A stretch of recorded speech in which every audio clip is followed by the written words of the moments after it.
শীতকালের সকালবেলা আর জলখাবারে অতি পরিচিত বাঙালি এই রেসিপিটা থাকবে না তা কখনো হতেই পারে না। নমস্কার বন্ধুরা, উদরপূর্তির ইউটিউব চ্যানেলে আপনাদের সবাইকে স্বাগত জানাই। আজকের রেসিপি কড়াইশুঁটির কচুরি। উদরপূর্তিকে অনেক অনেক ভালোবাসা দেওয়ার জন্য আপনাদের সবাইকে ভীষণভাবে ধন্যবাদ। এইভাবেই আমাদের পাশে থাকবেন যাতে আমরা আরও ভালোভাবে এগিয়ে যেতে পারি। কড়াইশুঁটি কচুরি বানানোর জন্য প্রথমে আমরা কড়াইশুঁটির পুরটা করে নেব। তার জন্য একটি মিক্সিং জারে কড়াইশুঁটি, আদা এবং কাঁচা লঙ্কা দিয়ে মিক্স করে নেব।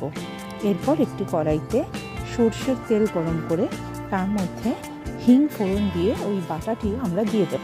এরপর দিয়ে দেবো স্বাদ অনুসারে নুন, সামান্য পরিমাণে চিনি। ভালোভাবে বাটাটিকে আমাদের নাড়াচাড়া করে রান্না করে নিতে হবে। যখন বাটাটি প্যান থেকে উঠে যাবে তখন কিন্তু বুঝতে হবে কড়াইশুঁটি কচুরির পুর একদম রেডি হয়ে গেছে। এরপর আমরা রেগুলার যেভাবে ময়দা মাখি লুচির জন্য সেইভাবে ময়দা মেখে নেব এবং ডো কেটে কেটে প্রত্যেকটি ডোয়ের মধ্যে এরকম বাটি বানিয়ে তার মধ্যে কড়াইশুঁটির পুর ভরে আমরা ডোটাকে সেল করে দেব।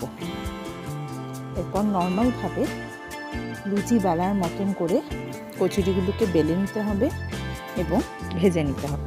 ময়দা মাখাটা ভালো হলে কচুরিগুলো কিন্তু এইভাবে একদম ফুলে উঠবে।